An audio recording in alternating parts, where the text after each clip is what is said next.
The gods held its breath when he entered, as if the old trees recognized the footfall and kept their counsel until the matter was heard. Snow clung to the red leaves like 1,000 pale moths. The heart tree was a white tower pricked with blood-red eyes, its face carved so long ago that the grooves were as smooth as river stones. Jon brushed a glove over Ghost's ruff, and the great white direwolf lay down with a sigh, nose settling into the powdered crust. Ravens watched from black boughs, the wind combed their feathers, and the air tasted of iron and wood smoke from the far kitchens. He stood beneath the pale canopy and rested his palm against the bark. It was cold as a blade. "They remember," he said, almost to the tree, almost to the snow, almost to the boy he once had been. The sound of boots in the drift carried like a whisper through the grove. He did not turn, but he knew her step. Sansa took shape from the tall ferns of trunk and shadow, auburn hair drawn under a fur-lined hood, a dark gown cinched at the waist, a mantle clasped with the direwolf. She moved with the economy of a woman who had learned to waste nothing, not even a look. "You choose the gods that never speak when you are most in need of answers," she said. "They speak," Jon murmured, "or they listen. I'm less sure which. But it matters to me that they do it in this place." Sansa stood beside him, facing the heart tree with him. For a moment they were just two figures in the stillness, brother and sister before a carved face older than either, both held within the hollow of Winterfell's long memory. "I called a council," she said. "The bannermen are shuffling in from their keeps as roads permit. Some look at the walls, at the smoke from the smithies, and pretend the North has all the time in the world. They will be wrong before noon." "The wrongness is almost a comfort," Jon said, and he meant it half as a jest. Sansa did not smile. "They know what must be done. They pretend to wait for me to say it. But they want you to be the mouth that says it and the hand that carries it." "Do they?" Jon's breath plumed. Ghost's ear twitched. "Or do they want someone else to blame if the wrongness proves greater than the hope?" Sansa was quiet. He had the sense, he often did, that she had rehearsed a conversation of 15 parts and was deciding which in truth the gods would deserve. At last she said, "The realm is held together by a boy with the eyes of a raven and the counsel of men who learned to be clever when they should have learned to be kind. We have bled enough in the North to know what matters. The North must be free. We will not kneel to a city that cannot feed itself without our ships, that cannot shelter its poor without our lumber, that cannot keep its walls upright without our stone. But we will not break the world again to do it." "Free," Jon repeated. He laid his brow against the heart tree and closed his eyes. "Free without a sword." "Yes," Sansa said. "You must go to King's Landing and you must set them on the path to accept it. Because if I stand in that hall with the dragon skulls breathing soot from the walls and tell them the North is done kneeling, they will see my father's life and my mother's grief and my husband's loss, and they will remind me of the cost. They will show me the ruin of their streets, and they will hate me, and they will refuse, and the world will tilt toward the sword again. You must go. They love you, or they fear you, or they owe you. It will do." "I am only Jon," he said. "I am no king. And I am only Sansa," she answered. "And I am a queen." He lifted his head and met her eyes. Within the gray there was something clear as lake ice the first day it freezes. He had seen that clearness in her since she had come north again in furs that did not yet fit and learned to be steel without heaven's pity. The clearness was what made her tell him to go, and what made him bow to the thought and say yes. "Yes," he said. Ghost rose and stretched, a white banner shaken loose from a pole. "I'll take Davos, and a small party. I'll go quietly. I'll speak plainly." "You will speak truly," Sansa said. "Bring them the truth. The North is already free in its heart. Let the law catch up with life. If they love you, they'll find a frame for that truth. If they fear you, they'll accept the bargain that keeps you at peace." "Do you think he will refuse?" Jon asked, and he did not say Bran's name because it was too strange to call the king by the name he bore at their fires. "I think he will accept it," Sansa said, and her voice softened. "I think he already sees what we are asking because he sees too much of everything. But it will not be only his word. There are lords who think the world ended when the bells stopped ringing and the fires went out, and that what came afterward was a lesser shadow of a world. They will be angry that a part of that shadow claims the snow and the wolves to itself. They will try to remind me whose blood ran in my veins, Jon said, and I will remind them whose blood is in the snow. And then you will give them something to love, Sansa said, surprisingly gentle. Promise them grain when the storms destroy their harvests. Promise them an oath that the North will come when there is true need at the wall or the trident. Promise that we will not close our roads or our hearts. Jon, give them what you would have given freely even without a bargain. He looked at her then, not as the boy with no name at his mother's hearth, not as the man who had walked in bone-white wastes under a sky the color of iron, but as the hand the North had extended to itself. He nodded. I'll leave before the moon rises. The sooner begun, the sooner done. She pulled off one glove and touched his sleeve. You will write to me from Moat Cailin, and from the inn at the crossroads, and from the city's gates. And you will not change the plan in your head because you see a man you feel you should save. We have had enough of your saviors for one lifetime. I have had enough of them too, Jon said. I will not be another. But when he left the Godswood it was with a weight under his ribs, and the weirwood's carved eyes watched his back in a way that felt almost like blessing or warning. The courtyard bustled. People did not stop moving in winter if they wanted to live to see spring. Grooms led shaggy horses under loggias black with smoke.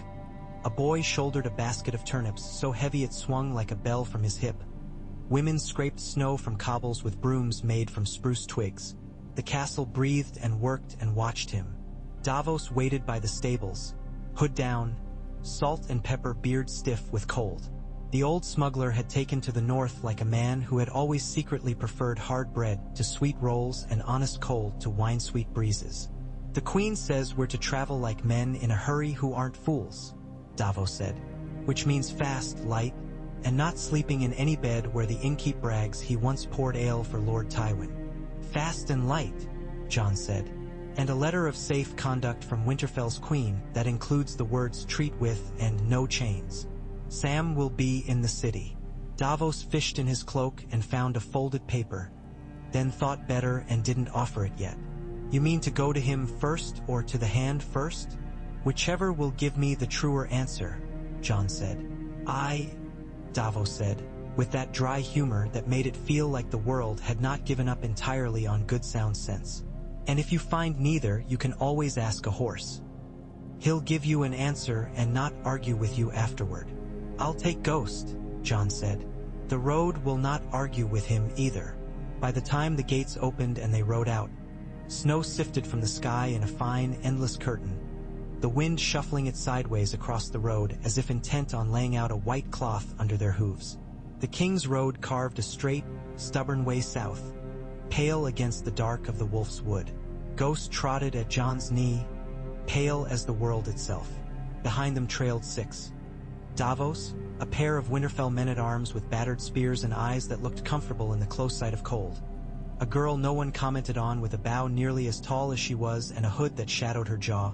A boy called Jack Crakehall whom Davos had picked up at White Harbor because he listened more than he spoke, and an old Septon with a pack of bandages and herbs who had come to Winterfell 3 winters ago and stayed because he had decided God, the one with the 7 faces, liked the way snow pointed his prayers back at him. They rode with the discipline of people who had spent weeks on bad roads and knew that speaking saved nothing but warmth, and warmth spent itself without asking. When they camped the first night beyond the last out ridings, the wind went from whisper to hiss, and by morning Jon's beard had a border of frost. He woke to the peculiar silence that came when snow was busy laying claim to every available surface. He wiped a palm along Ghost's flank. The wolf shivered and rose, ears sharp, nostrils tasting the world. They made good time. Moat Cailin loomed out of the winter like a broken thought, towers that had sloughed their skins of stone, leaning like men who had almost remembered their secrets and then forgot again. The causeway through the neck was treacherous as ever, the marsh grasping at hooves with thick green hands, the air full of the smell of rot and salt and old battles. The Crannog folk watched from behind ferns and shadow, and did not show themselves. A heron stood motionless in black water. A rain came that turned to sleet, that turned to snow again, as if the weather itself had not decided which mask to wear for the day. At the inn at the crossroads, the fire was good, and the bread was too heavy, and the ale was thin and honest. A woman with a scar across her cheek measured them with the eye of someone who liked a quiet night better than coin, served them with brisk care, and watched the dire wolf without fear. A minstrel sang an old song and made it into something tender and new. He wore a ragged green cloak and had a voice that made even the men at the long trestle near the door lift their heads and listen without pretending not to. There was a boy sitting in the corner with his chin tucked in his hands, following the chords as if each one were a bird he had hoped to see all his life. John slept in a room under the eaves and dreamed of wind, and a dark shore and a girl's laughter from a lifetime past. They were in the Riverlands when winter loosened her grip and yielded one day to a brittle sunlight that showed the world as if through glass. The trident lay wide and slow, gray as the belly of a fish, and a flock of white birds lifted from a sodden field with a clatter of wings that reminded John of nights beyond the wall when ravens rose from trees like smoke. The war had passed this way and passed again. Some fields lay smooth and groomed and ready for spring. Others still showed broken fences like ribs, houses with roofs cobbled together from whatever could be scavenged. A woman hanging laundry on a line strung between two apple trees that had forgotten how to rise taller than a horse. At a ferry, the old man poling them across asked John his name and then did not ask anything else, and looked now and again at Ghost with a quiet, complicated expression John did not try to unravel. The smell of cut leather, wet wool, horse. The road folded under them like a ribbon drawn from a spool. Davos told a story one night of a storm off the Stormlands where the sea had come up the cliff like a beast remembered by old men and gone to sleep in their tales. By the time the city's walls reared up on the horizon, the world had narrowed to a line of thought and the beat of hooves and the strange gentling of time that came when you rode long enough for days to become one another. King's Landing in winter was a different beast than the one John had known. The wind carried salt from Blackwater Bay, and the stink was the same. The tanneries and the tallow, the stews heaving with broth, the great midden of humanity's doings. But there was a rawness to the edges that had nothing to do with cold. The Dragon Pit was a scar on the skyline.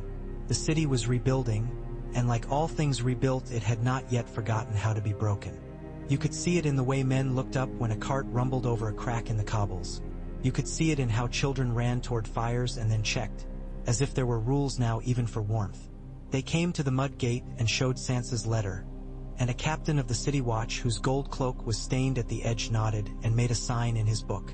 "Ghost stays with the kennels," he said by rote, and then looked up properly and met the direwolf's red eyes and scratched the back of his neck.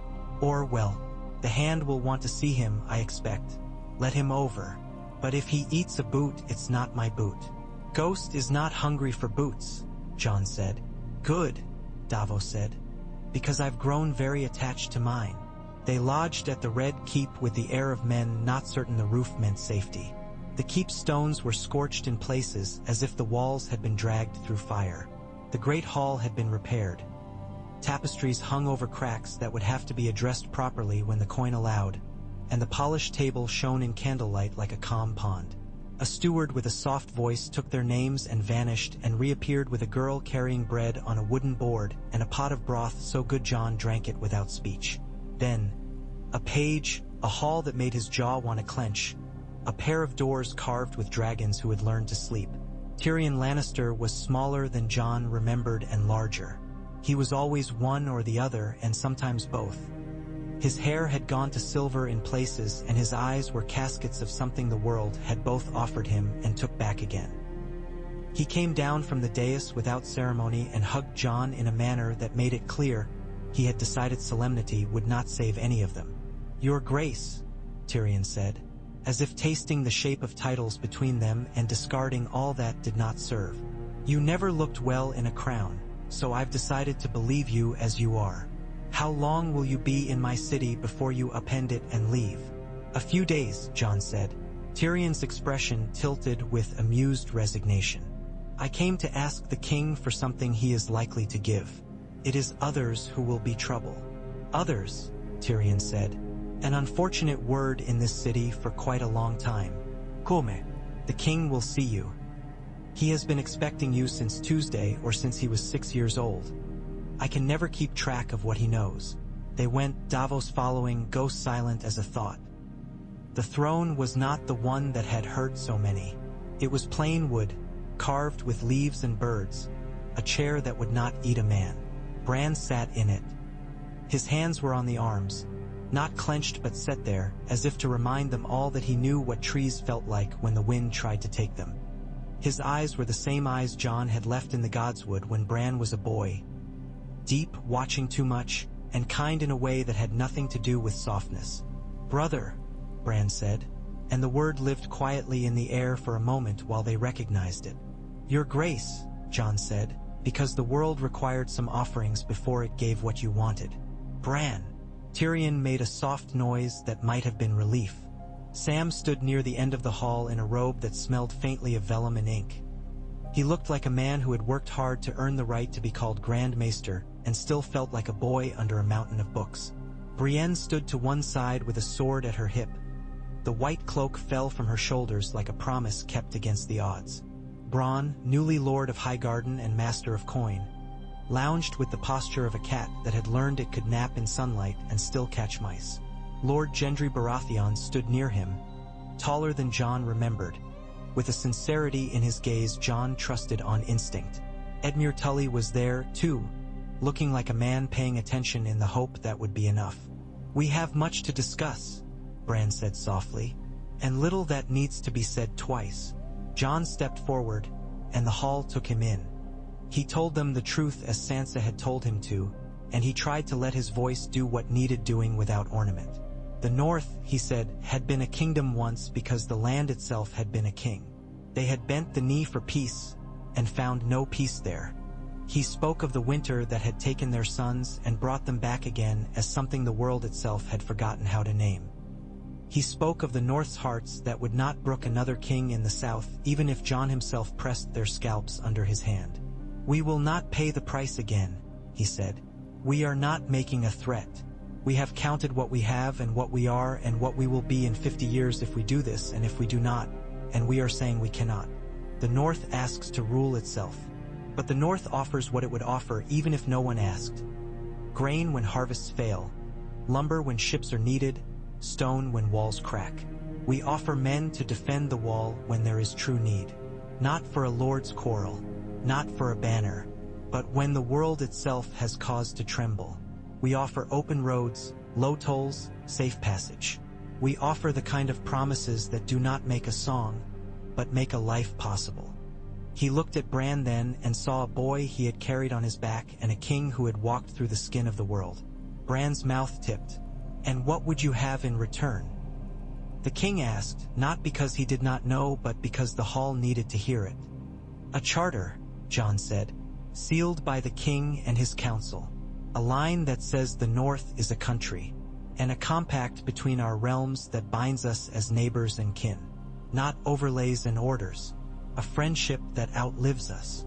Silence lived in the hall, not harsh, just attentive. It waited for the groan of old habits resuming their quarrels. Instead, Tyrion spoke, because he had never let silence keep him from playing his part. "To be fair," he said, "friendship is often the dearest purchase a realm can make, and usually the best bargain. It costs so much less to be honest than to garrison your resentments, and the wine tastes better. I am, as you know, a great lover of good wine." "Is that what we will be?" Bronn said. "Friends? Because friends are forever asking me to forgive debts. And as Master of Coin, I have put away childish things." Sam stirred, voice careful and mild, because he knew how to bring a thought into a room without making enemies of it. The Citadel would say the North was always itself before the dragons came to take its name. The dragons are gone now. The Citadel does not govern, gods help us, but I find comfort in treating this like the world is reasonable. There was once a treaty between the kings of winter and the kings of the rivers. The North held the neck and the South held the trident, and the two let one another live. It wasn't perfect. It worked for a long time. "Long enough," Davos said. He had taken a place near the back where his plain voice could reach and not demand. Long enough usually means it kept bakers baking and blacksmiths banging, and that widows didn't have to change their doors too often. Gendry shrugged, heavy shoulders moving under leather. "I've got more storms than sense," he said. "And even I can see the realm is not ready to tell the North it must kneel again. They won't kneel, and we can't fight that fight again or we'll go hungry for a decade. Send me a good shipwright from White Harbor, and I'll send you 100 barrels of nails when you need them." "Is that how this is done now?" Edmure Tully said, a little plaintive, as if he had hoped to keep his dignity by not speaking but then had been betrayed by his own sense of duty. "Barrels of nails for charters?" Brienne looked at him with honest pity. "Sometimes this is how peace is done. With nails and grain and a promise that boys will come of age without learning to count arrows." Then the doors opened, as if the hall had waited for a slight drama. A man in pale robes entered. A 7-pointed star hung at his throat. He did not wear the ragged holy fury of the sparrows. He was not unwashed or unshaven. He could have been a bookseller. Yet the faith had learned to wield power like a cudgel and a quill. He bowed neatly. "Your Grace," he said to Bran, "I came not to intrude, but to bring news of the poor in the Street of Flower. There is sickness, and the Septs are doing what they can." Bran nodded. "And you heard more than you meant to," he said, gentle and unblinking. "What does the faith say about neighbors?" "The faith says charity begins at home and does not end there," the High Septon said. "I have a home in your city. My charity would expand. If the North wishes to be itself, the Seven will not wrestle with the old gods in courtyards for the sake of pride. We will sow where we are asked. I would only ask that the roads remain open to pilgrims and that the faith be safe in northern towns." "The faith has never been safe in northern snows," Davos said dryly, and Bronn snorted softly. Jon looked up to catch Bran's gaze. Bran's mouth moved again, almost a smile. "The roads will be open," Jon said. "Pilgrims will be treated like any other traveler. The old gods look out from their trees and are not made anxious by new faces. They won't strike down a prayer that isn't for them. Nor will we." He watched the High Septon's face.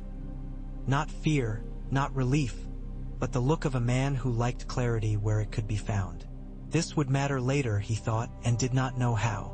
The council argued, then, as councils did. Tyrion made jokes that coded themselves into conditions on trade. Bronn asked openly about taxes and collected promises the way a careful man collects rainwater. Gendry offered ladders and men who knew how to climb them. Sam read from a book he had copied out himself, a line of law that fit almost but needed bending. Edmure said well quite often, and then, when he had caught up, said yes with good grace. Brienne said little, but when she did, it was to remind them that oaths mattered because without them nothing did. The High Septon's star winked in the candlelight each time he inclined his head. Jon stood and answered questions without pretending to be better than the truth. They asked him to stay in the city long enough for the charter to be drawn and for lords to collect themselves into assent. He sent letters north with the ravens that slept 3 to a perch and woke with a rush of wings that sounded like silk. Sansa's reply came back as quick as winter permits. Neat-bottomed, hard-headed words that laid out the North's bottom line with kindness and iron. He walked the streets. Ghost padded with him through Flea Bottom and past the bakeries where the air was so warm it made your eyes damp. He bought a boy a second roll and a girl a pair of mittens. He spoke to a woman who had lost a husband and gained a way to sell lily roots in the market. And she gave him a story about a night the sky burned with falling embers, and she had thought it was the last night she would ever watch. He climbed the steps of the Sept and sat without praying, because sometimes it was enough to be still and watch people do things that were not about blood. The city was a place of strange kindnesses now. The scars had made it more terribly itself. Jon felt a tenderness for it he had not expected. He watched Tyrion walk across the square with 2 children trailing behind him, asking questions about coins, and the hand stopped and answered as if he had nothing else he ought to be doing. He watched Bronn swing a leg over a chair and count the money that paid for new roofs, and watched him set aside 2 bags for widows with a look on his face that said this was what he would have wanted and never gotten. He watched Sam argue with a carpenter about the angle of a beam, and then admit the carpenter was correct, and then write a letter making the carpenter responsible for that street's beams. He was in the quad beyond the hall, hands bare to help a boy set a plank, when a messenger came panting, cheeks red with the cold and the effort. "You're my Lord John, there's word from the Trident. A caravan bound north under White Harbor's flag's been hit. 20 men dead, wagons burned. The few left say it was men in cloaks with dire wolves on their shoulders, riding under a white banner. The North doesn't raid its own roads," Davos said, arriving as if the word had summoned him, eyes narrowing. "And White Harbor isn't that foolish. But men who wish to see this bargain die," Tyrion said from the doorway, "would be exactly that foolish." "What proof?" Jon asked. "The survivors are in a wayside shrine of the Mother near the old stone bridge," the boy blurted, as if the words wanted out of him. "The woman who sent me said she can put a name to one of the attackers. A Riverland's accent, red hair, a scar on his chin like a crescent moon." Jon felt the old familiar easing of dread into purpose. He looked at Bran. The king watched him with that strange absorption that said he was looking slightly past the world and slightly before it, and also at it as it was. "Go," Bran said. "Take who you need. Find the truth and bring it home. The treaty will wait. It will be stronger for returning to the hall with the mud of the road on its hem." His mouth turned shallowly up. "Bring Ghost. He is better at smelling lies than most men."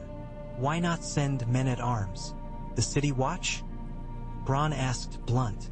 "Because soldiers turn rumor into an army," Tyrion said. "And because the truth wants to be found by the person it most fears." "Who would that be?" Gendry asked. "The man the North will follow whether he asks them to or not," Tyrion said, and looked at Jon without any glittering in his eyes at all. They left within the hour, the same small company plus 2 spares of the City Watch who had proved they could listen without adding their noise.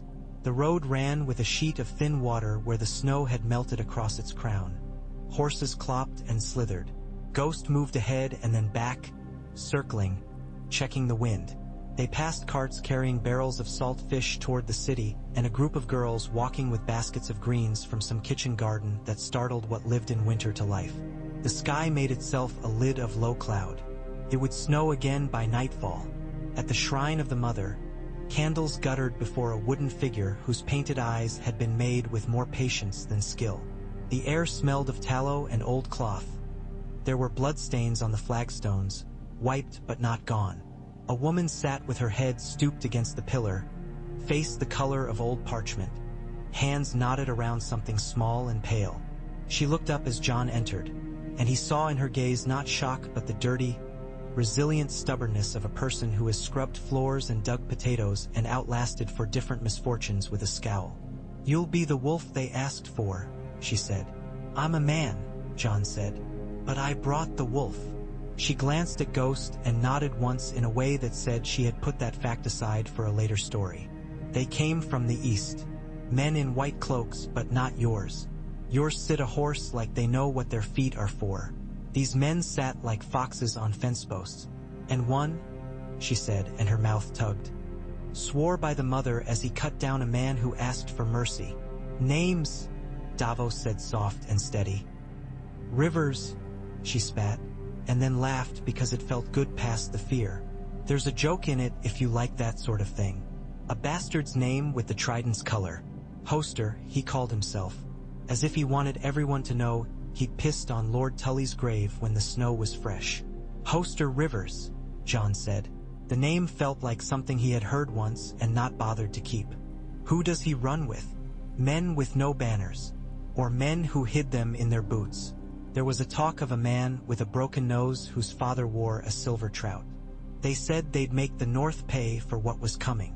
Edmure's men, or men who had once called a fry their lord, or leftovers from the war taught to eat offal and pretend it was roasts. Jon's anger was a clean flame. He looked to Ghost. The wolf's ears were flat and his mouth was slightly open, tasting what the room could not give him. They left the shrine before night, despite the flurry that began like a thought and became a steady writing upon the world.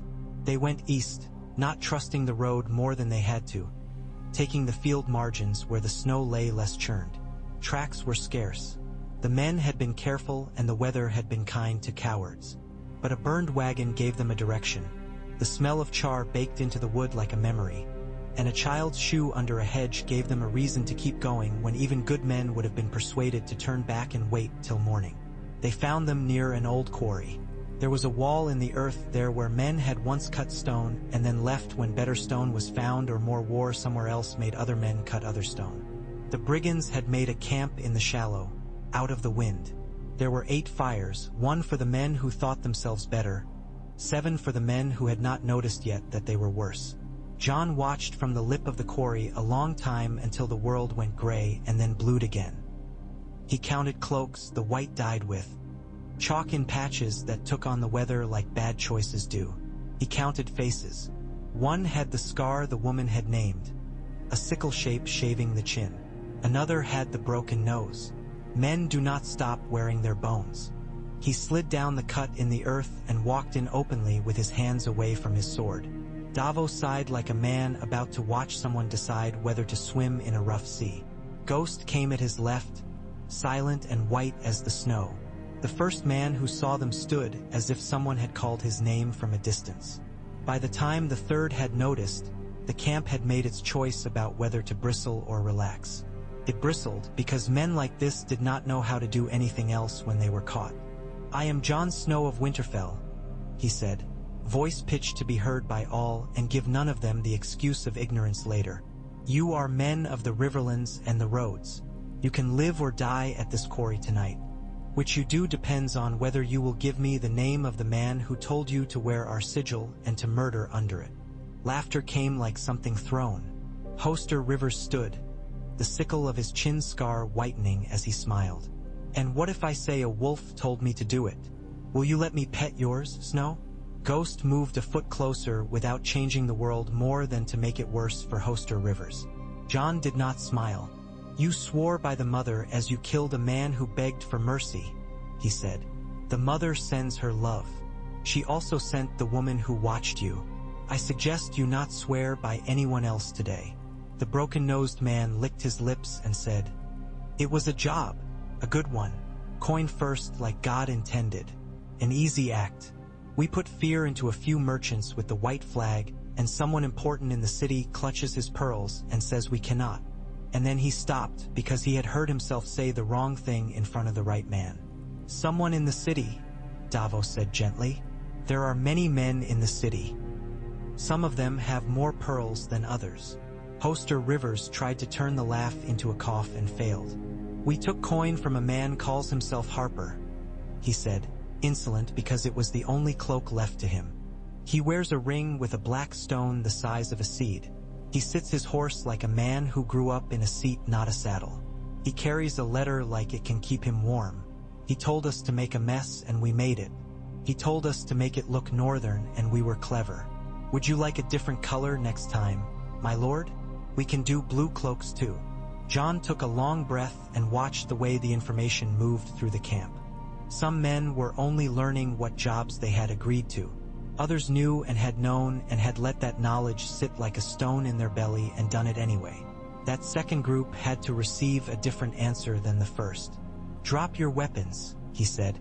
"You will live to face a court in King's Landing. The ones who run, Ghost will bring down. If you force my hand, I will use it." They looked at Ghost and then at one another. One of them dropped his sword. Another spat and put a blade on the ground like he was offering it a bed. Hoster Rivers looked at the sky with the expression of a man who would always choose the action that kept someone else up later polishing it. "You'll take us to the city?" he said. "Good. I've never seen a king close-up." "You will see a rope if you lie again," Jon said. They turned their horses toward the road. Jon kept Hoster Rivers close.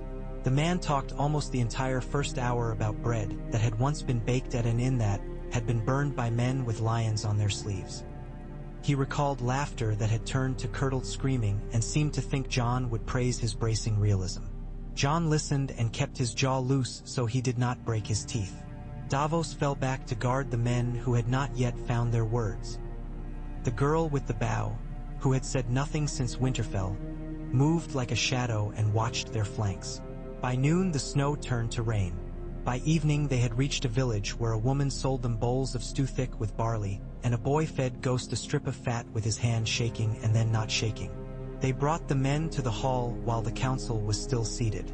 Tyrion looked almost bored until he saw Hoster Rivers' face. Then he stilled in a way Jon had learned to watch for. Bronn's eyes narrowed. Sam's mouth turned down at the corners.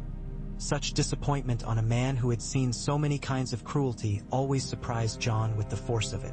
Bran listened. "Harper," Jon said, "with a black stone ring, rides like a lord, carries letters like quilts." "Letters," Tyrion repeated. "Whose hand?" "Sealed with a trout," Hoster Rivers said, pleased with himself for offering flavor. Edmure Tully's face went the gray of stone-dusted slate. "I did not send any man," he said, and Jon believed him before the words had finished. Edmure's weakness had always run in another direction. "We know," Tyrion said. "Freys still exist like mold in damp houses, and some found corners under new roofs. There are other men, too, who have been measuring the North's promises against the decline of their own influence and finding the promise wanting. I am tired," he said, and the anger that came then was clean and not twisted, "of clever men who think they can turn other men into pawns and then call themselves chess masters while the board is a charnel ground." "And the ring?" Jon asked.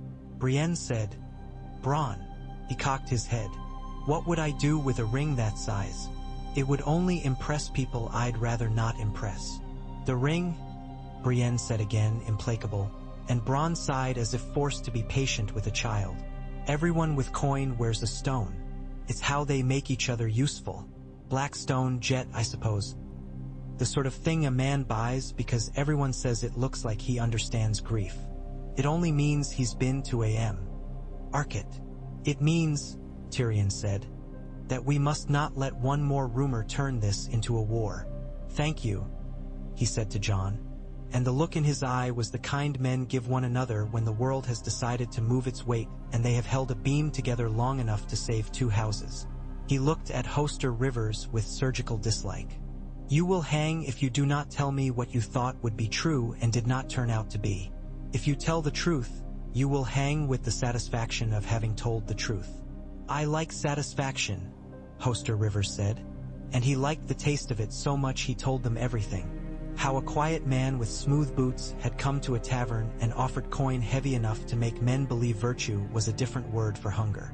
How he had shown a letter with a trout and a line that made it sound as if someone who mattered wanted the North reminded of humility. How he had taught them to tie the white ribbons into their cloaks and to stab here not there, to put fire where the wagons would catch best. He had liked it too much to lie for long. When he tried to embroider, Brienne looked at him with the patient blankness of a woman waiting for a blade to fall, and the words fell back into the place they had actually been in when he spoke them. "Master of coin," Bran said, a small muscle ticking in his jaw. "This man has described a letter carrier, a tavern, and a horse. It is not proof of a lord's hand on a knife. Bring me a list of men with coins enough to purchase Hoster Rivers pleasures and friends enough to find a trout seal after dinner. Bring me the ones who have been seen speaking to discontented river lords. Bring me their names and their numbers and their wives' cousins and their servants' sons. Bring me the honesty of that list. I will give you a list of my own." Bronn blinked. "As you like," he said. "And what will your list be, your grace?" "The names of men who want me to see what they wanted me to see," Bran said. "There are not many of them, but they are very busy." Word went through the city like a bird moving from roof to roof, gathering speed. The charter moved with it, tied against wind and back again. Some came to the hall to argue with Jon about the North. He listened as if truly, in his bones, they might convince him. He found that helped. People wanted to be heard. The sound of their own voices helped them quiet enough to listen in return. He went to the Street of Flower with the High Septon and carried a child to a pallet when the boy's mother's arms had failed out of exhaustion. He crossed the river with Gendry and looked up at a bridge that needed fixing and listened to a mason explain why it needed not rock but time. He drank small ale with Bronn in a room with a window the size of a thumb and learned the man's grumbles were often better than other men's speeches. The man with the ring with the black stone was found at last in a wine shop near the King's Gate, a place where the wood on the counter had been polished to softness by the old habit of men laying coins there.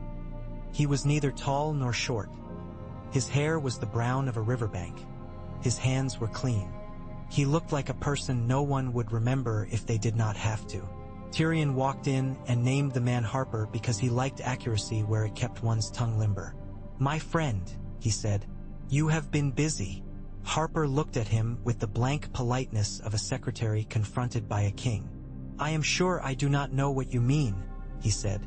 "Of course you do," Tyrion said. "But you can pretend for a moment if it eases the embarrassment. Shall we walk?" They walked. The conversation happened at the pace of men who had discovered neither had a taste for banging heads against walls that were intended to stay standing. Harper told them enough to keep a rope off his neck and not enough to bury anyone whose stone would be expensive to dislodge. He had taken money from a man with the trout seal who said certain Riverlands households felt small under the new sun and wanted the North slapped for its presumption. He did not know names. He did know a servant who had delivered the letter and another who had delivered the purse. He gave those names with a practiced regret, because men like Harper trained themselves to feel regret about the disloyalty they had profited by. Brienne and Davos followed the thread. Jon listened, and when the thread went slack, he tugged once and found that the loose end lay at a house near the river with a winter garden in which pear trees had been shaped into careful arches. The master of that house had married into the family of a lord whose castle had once flown a lion and then a trout and now was careful not to fly anything at all. He had a face you forgot and a voice like river stones rolled in a pail. He had paid for raiders to spoil a caravan because he had wanted lords to panic and tie tighter knots around their neighbors. They brought him before the king. The man did not deny. There was something weary in him, as if he had been rest-aging old fights since he was a boy and had forgotten to notice that the stage had burned down around him. He said he hated the North because he had been taught to hate it, and then he said he hated King's Landing more, and then he said he hated no one, not really, but he hated newest things because they made a mockery of how hard his father had made him learn to be old. "There will be punishment," Bran said. "You have made your neighbors afraid. You have murdered men and broken bread on their corpses. There will be punishments that will hurt you. But hear me, they will not be war. You do not get to have your war." The man shut his eyes as if that, at last, were the thing that might break him. The charter was signed in the great hall with the tapestries parted to let the scars show. Bran held out the parchment like something one brought to a marriage bed. He placed his seal with a small smile as if, amused by the weight of wax in a world where other things bore the real weight. Tyrion signed in his small, precise hand, because the hand's name, he said, was like a handle for men who liked to lift things they had no business touching. Bronn signed as Master of Coin and made a small joke that made the hall relax, about charging the North high interest and Sansa charging him higher.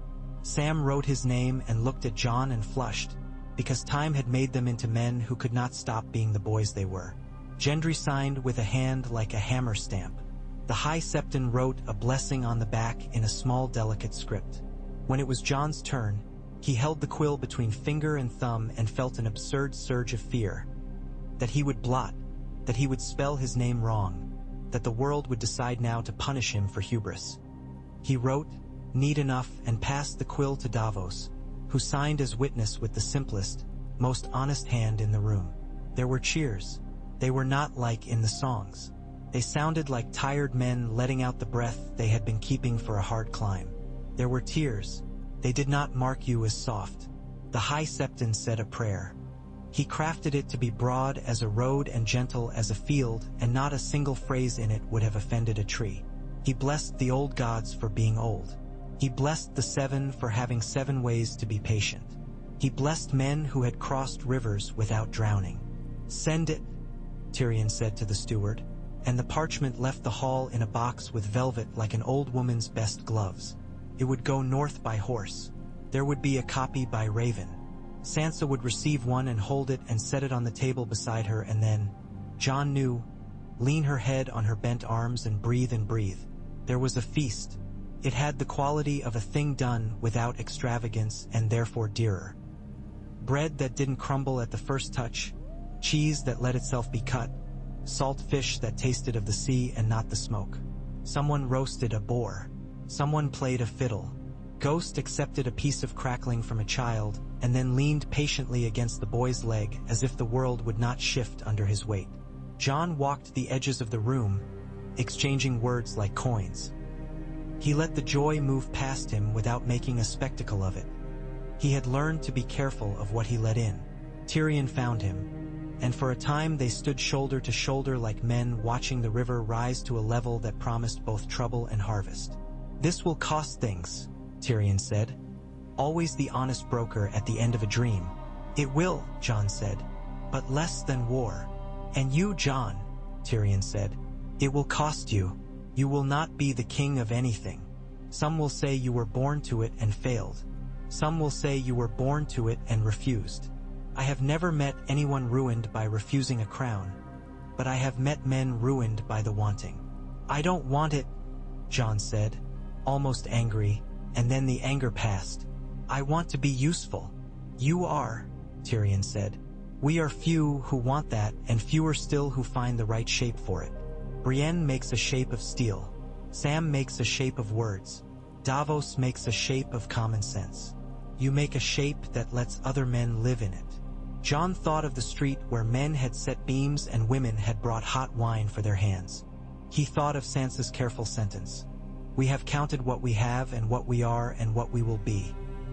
He thought of Ghost asleep in the guardroom with his nose on his paws, and of Bran's hands on the arms of the chair like a tree considers weather. "I want to go north," he said, abruptly, and realized it was true in the marrow of his bones. Tyrion turned his head, attentive. "Not to run from this," Jon said, "to run towards something else. The free folk are still ours whether the charter names them or not. The wall is a line drawn on a map that held the world together when the world needed a line. We have to make something new of it. A market, perhaps. A place where people come to learn how to live with one another without mistaking each other for monsters." "The Night's Watch," Tyrion said, thoughtful. "It was made for a world we are not in now," Jon said. "It can be made for this one. Not a punishment, a service. Men who have done wrong may still choose to do rights, but boys need not go there to freeze their hearts. Let the Watch be where we send people who wish to stand between dangers that are not men and the lives of men. Let it be where knowledge is kept about the things we almost forgot to fear. Let it be where the North and the South bring their sons to learn to be neighbors.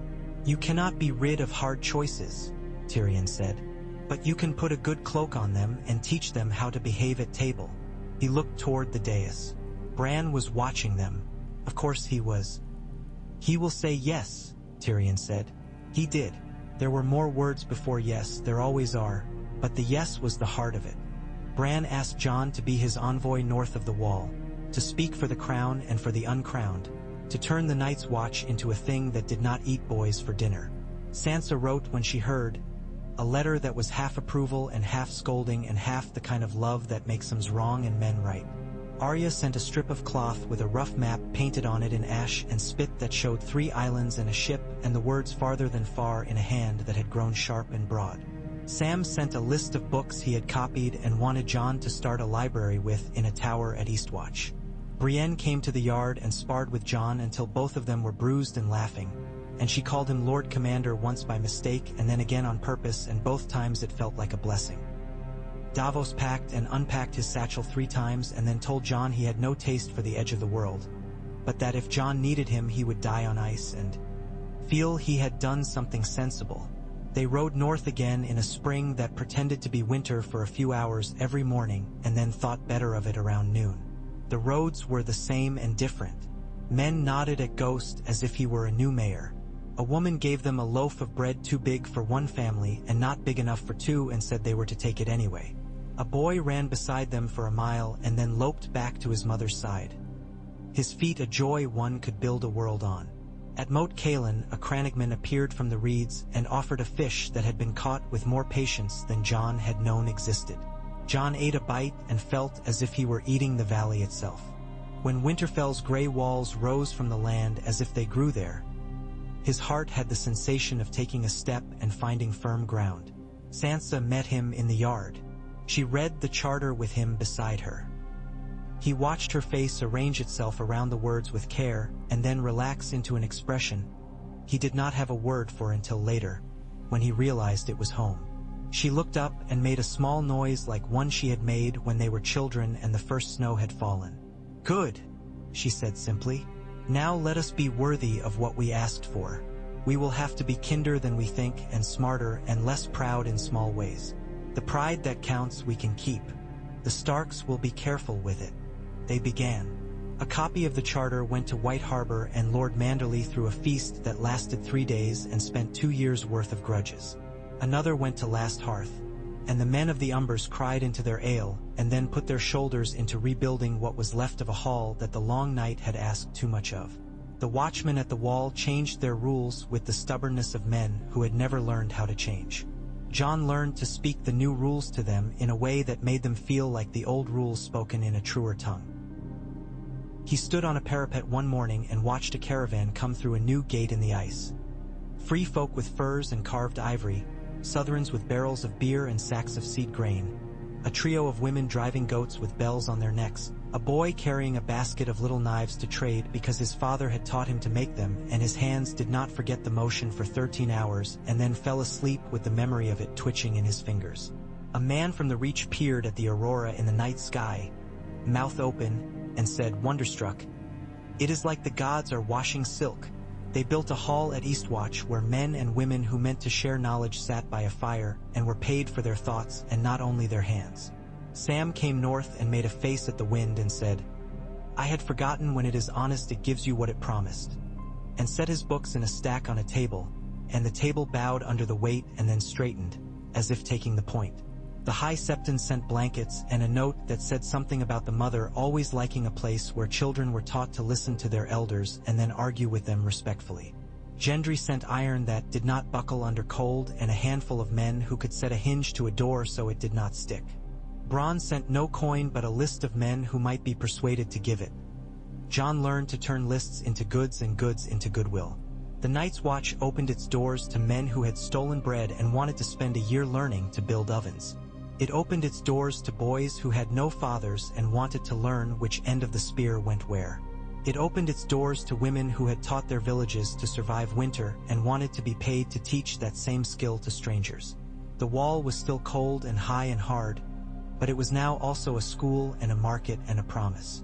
One summer night, summer in the north being a word you used politely and with caution, Jon sat in the Godswood at Eastwatch, which was not much of a Godswood, just a stand of stunted trees that pretended they were old until the wind called them on it.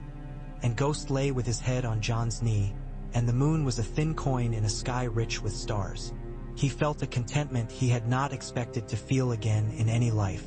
It was not the joyous filling up of some lack.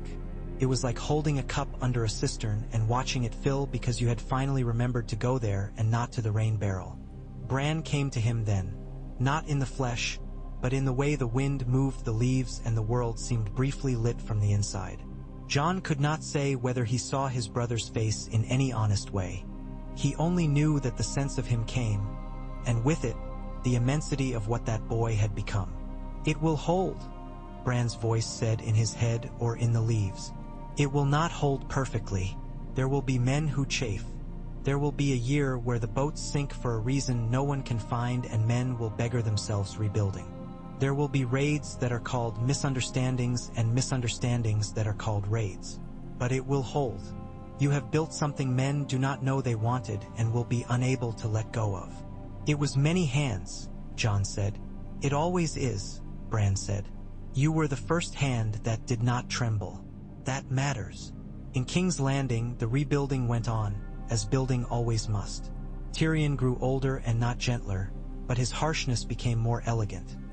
He learned where to put it so that it cut weeds and not wheat. Bronn learned to like his coin for what it could do and not only for how it glittered on a table in a room with girls. He became a lord by habit, and though he pretended to despise that habit, he kept it all the same. Sam grew rounder and happier, and sometimes, when the wind off the bay was just right, he would sniff and say, "There's a book somewhere I haven't read," and go find it. Gendry married a miller's daughter who had figure. D out how to use the river's current to turn a wheel that made nails. And the two of them sat by the door in the evening counting up their future like a pair of priests with rosaries. The High Septon died having made more friends than enemies, and the man who came after him remembered to pray for the old gods every third Tuesday because he had become fond of the thought that there were trees somewhere listening to this city breathe. Sansa ruled the north as if ruling were a kind of farming. She sowed favors and harvested loyalty. She let small slights go to seed till they were easy to pull. She kept a ledger of men who needed rebuilding and built them. She wrote to Jon across the years with letters that were full of ugly truth and a lovely kindness that made ugly truths seem like the weather. Not an insult, merely a thing to be dressed for. She did not marry to make a spectacle of it. She married because there was a man who made the work easier, and because she had learned to want that more than banners. The children who ran in the courtyards were taught to fight and to count and to read and to plant. They were told the story of a world that had almost ended, and how men had decided to behave as if it had not, and how that decision had saved their lives. Arya sent a map from time to time, a skin or a strip of canvas, lines inked with a careful hand, an island shaped like a hand, a coast where the sea made a noise like laughter, a mountain with a hole like an eye where the wind played songs. The last of them arrived with a note written in a fine, picked-out script that said simply, "Far enough for now. Tell Sansa I will come when I am done. Tell Jon the wolves here are different but just as beautiful." There were wars. Of course there were wars. They were smaller than the old wars and less frequent, and men had learned to keep them contained. The Ironborn tried their hand at raiding the White Knife and found that ships can be built to outrun other ships, and that a woman with copper hair and a laugh like a slice of apple would meet them at the mouth of the river and ask them if they had thought to bring a priest to bless the stupidity. A man in Dorne decided he had a claim to a castle he did not and lost his men in the attempt to make that lack into a fact. The Riverlands had a bad year when a fever ran through flocks and left ewes barren. The North sent down boats full of rye and women who knew how to help delicate things live. Those women were greeted with applause and bread and, 3 years later, quilts sewn with dire wolves holding ears of wheat in their mouths as if the gods themselves had found that charming. The alliance held. It held because letters went faster than horses when men learned to speak plainly. It held because when a man in King's Landing wrote to a woman in Winterfell and asked for lumber to replace beams eaten by a moth plague, the lumber arrived and the woman did not scold him for poor housekeeping, and the man did not forget to send iron north when the next year the North needed nails. It held because Bran ruled as if his job were to listen and to remember, because he did not mistake vision for wisdom, because when a dispute rose that could have been settled with a sword, he asked for an old woman to tell him the last time this had happened and how it had been solved and then did the same or better. It held because Jon stood on the wall with his hands on cold stone and felt the hard earth under his feet and said, when men grew panicked, "Look, the ice stands. We can make use of it. Years turn whether you like it or not." They turned for Jon as they do for any man. His hair went more salt than dark and then more winter than salt. He learned to laugh sooner. He learned to leave a room before his impatience grew teeth. He rode among the free folk and shared their fires and heard their stories, and he spoke for them when men in castles forgot their names. He sat with a girl who had run from 3 terrible things and who wanted to go farther than the world allowed. He gave her a map and a purse with 10 coins in it and a list of names she could say to men in 3 towns that would help her find a place where running turned into walking. He buried a boy who had mocked the watch and joined it and then fallen from a tower because men are always heavier than they think atop the world. He married, quietly, after a winter in which the North taught him about loneliness again. He married a woman with a scar on her lip from a river stone and a way of speaking that made men less foolish. They had no children and were not diminished by it. They raised 2 who were not their own, because the world is always making children without making parents for them at the same speed. He loved her with a steadiness that surprised him. One day she died because the world kept its rules even for men who had saved it, and Jon went back to the Godswood and put his hand on a white trunk and understood that grief did not ask permission and was somehow bearable because the wood looked on and did not call him weak. In the autumn of a year full of good wheat, Jon rode south again. It had been long. He brought Ghost because he always did. The city smelled almost as it had and not at all, the way a child grown into a woman smells of bread and ink and something you cannot name that is made from time and daylight. He went to the Red Keep. The guards nodded him through as if they had not imagined they would ever see him, but were not surprised that they had. The hall had been repaired. The tapestries had been taken down. The scars had been left like a map of what not to do again, and new hangings had been made that showed not dragons but ships and fields and bridges that did not fall. Bran sat in his chair. He was older and not. His hair had thinned and grown white in one lock near his temple, as if the world had put a finger there to remind them all that time had touched him after all. Tyrion stood, with his head tipped as if listening to a joke he had told himself and was still deciding whether it was funny. Sam had grown fatter and happier and was reading a thing that he set down reluctantly, like a man parting from a good meal. Gendry had a son standing behind his chair and a look on his face that said he was proud of the boy and trying not to let pride turn into foolishness. "Brother," Bran said. "Your Grace," Jon said, and then, because it had been years and some forms were a benediction, "Bran." They looked at one another without speaking a while. Ghost sat, then settled, then closed his eyes, safe in the knowledge that the people in this room would not make sudden gestures that needed his teeth. Tyrion broke the respectful pause with the skill of a man who has saved many awkward occasions from themselves. "The charter holds," he said. "If you were hoping for praise, you'll have to wait for the High Septon. He's better with that sort of thing. I can offer you wine." "Later," Jon said. "I came to see the shape of the thing we made. From far away it looks like a rope with men holding it from both ends." "From here?" Brienne said, coming in with her white cloak like a small, patient weather. "It looks like a bridge with men walking across and trying not to throw one another over the side for sport. That has been the chief accomplishment of my reign," Bran said calmly. "I have convinced men to do their throwing in the wrestling yard by appointment." They talked until the light moved from the windows to the floor and then onto their boots. They talked of grain and gates, of marriages and mills. They talked of the North schools and the Watch's towers with their new libraries. They talked of a boy in Flea Bottom who had begun taking apart carts and putting them back together better than before, and of how Gendry had given the boy a small bag of nails to reward him, and then the boy had come back with a better hinge. They talked of an old woman in White Harbor who had begun sewing cloth shoes with cork soles that kept sailors from freezing their feet to the deck. They talked of nothing at all for a while, and those were the best minutes. When it was time, Jon stood. Bran watched him. "You will go back," the king said. "Yes," Jon said. "Everything is as it should be," Bran said, and Jon knew better than to believe anyone who spoke those words. But he believed Bran, not because Bran had magic, though he did, but because Bran had learned to pronounce the sentence the way a farmer says the weather is fair, by which he means that if the crop fails it won't be because of the sky. Jon went down to the yard. He stood where the stones took the sun and made it into heat. Ghost yawned and stretched and shook himself and made the sound a wolf makes when he finds his people and decides he can sleep. A boy in a brown tunic came up to Jon with slow steps and then faster ones and then stopped again, as if he was constantly renegotiating his courage. "My lord," he said. "Sir. Master. I don't know what to call you. I wanted to say. My mother says when I was a baby I was sick and the Sept gave us broth and blankets and that the money they used to keep the broth hot came from men who learned to be honest. She says you made men be honest." Jon looked at the boy.